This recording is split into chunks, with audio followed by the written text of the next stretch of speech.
These are the police.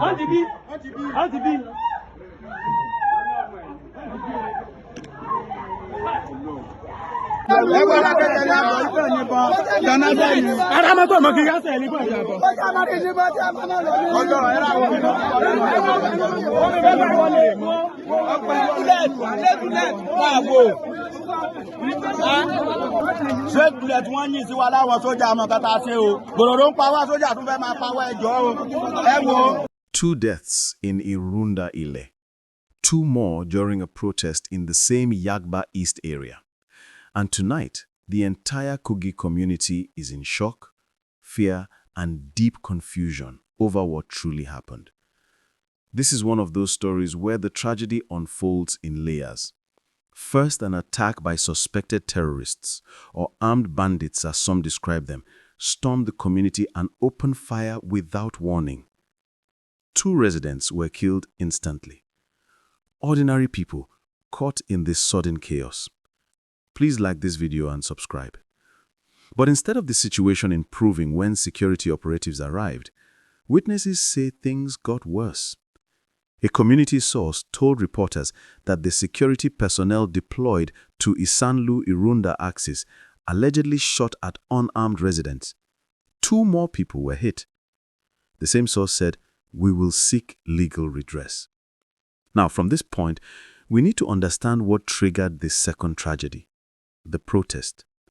Youths in the area, frustrated by years of insecurity and shaken by that morning's attack, decided to stage what many described as a peaceful march. They wanted urgent government attention. They wanted protection. They wanted answers. But the march ended in another deadly confrontation. Shots were fired as security operatives attempted to disperse the crowd. 2 youths died. 2 others are on life support. If you are watching, please like this video and subscribe. Now, let us take a deep breath and examine the legal and political angles. First, it is important to say this clearly. Security operatives are bound by the Constitution and by rules of engagement that restrict the use of lethal force, especially against unarmed civilians. Any allegation that officers fired live bullets during a peaceful protest raises serious human rights concerns. It raises questions about excessive force, accountability, and whether due process was followed in crowd control. Legally, these deaths open the door to potential lawsuits, not only against individual officers, but possibly against the institutions involved, depending on the findings of a formal investigation. Another perspective to this issue is the lack of immediate communication from the Kogi State Police Command. As of the time this report emerged, they had not released an official statement. That silence creates a vacuum that allows fear, rumor, and anger to grow. Politically, this incident lands at a time when trust in law enforcement nationwide is already fragile. Nigerians have repeatedly questioned the handling of security crises, the clarity of intelligence reports, and the government's capacity to protect rural communities. So this particular case does not exist in isolation. It fits into a wider pattern of tension. My viewers, if you are following this breakdown, please like the video and subscribe. This is where we broaden the lens.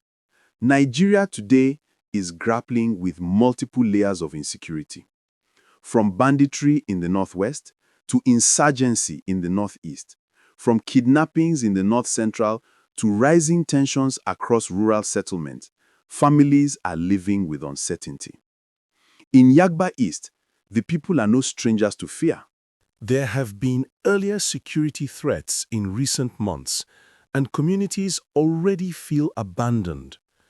So when bandits attack and security agents are then accused of shooting unarmed residents, it shakes the very foundation of national unity. Think about the ordinary Nigerian family in that community. Parents now sleep with one eye open. Farmers are afraid to go to the bush. Traders are afraid to travel to nearby towns. Youths feel disillusioned. The older generation feels helpless. Everyone is asking the same question. Where is the protection the government promised us? Please like this video and subscribe. Now, let us come closer to the human side of this story. For the families of the first two victims, the day began like any other until gunshots echoed through the community. These were not criminals. These were not political actors.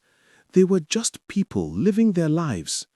And then the youths, young men who gathered not to fight, not to cause trouble, but to ask for safety, ended up losing their lives as well.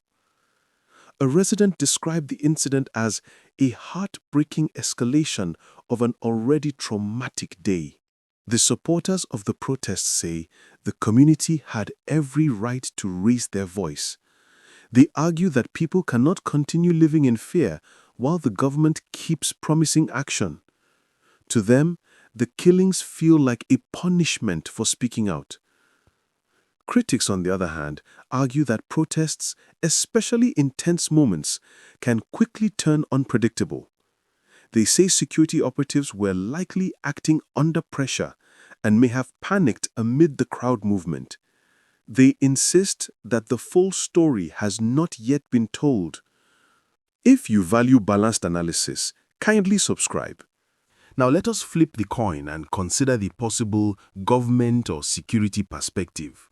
From the government's standpoint, crowd control during emotionally charged protests can be extremely volatile.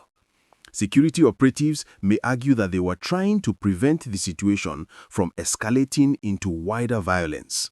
They may point to intelligence warnings or fears that the protest could attract criminal infiltrators. The security agencies could also say that their presence in the area shows that they were responding to the initial bandit attack and that the situation became complicated when the crowd refused orders to disperse. In terms of national security framing, officials may claim that they acted to prevent law and order from breaking down completely. But again, these explanations cannot stand without a transparent investigation, clear evidence, and accountability where necessary. Please like this video and subscribe. Now, where does Nigeria go from here? First, the people of Yagba East are waiting for an official statement. They want clarity. They want acknowledgement. They want justice. A full investigation, federal or state-led, will likely be demanded. Community groups may push for independent panels or human rights inquiries. Legal suits may follow. Politically, this incident may spark debates in the Kogi State House of Assembly or even attract national attention. It could influence conversations on state policing, rural security architecture, and reforms within the security forces. On the public front, anger and frustration may rise if transparency is lacking. International human rights groups could also take interest, especially regarding the allegations of shooting unarmed protesters. Economically, insecurity in rural areas affects farming, trade, and transportation. Each new attack adds another layer of instability, affecting local development and investor confidence. My viewers, if you are following this analysis, please like the video and subscribe. Now, one thing is clear. The people of Irunda-Ile are calling for justice. Whether the killers were terrorists, rogue gunmen, or erring security operatives, the truth must be uncovered. Because without truth, there can be no healing. And without healing, insecurity will continue to spread.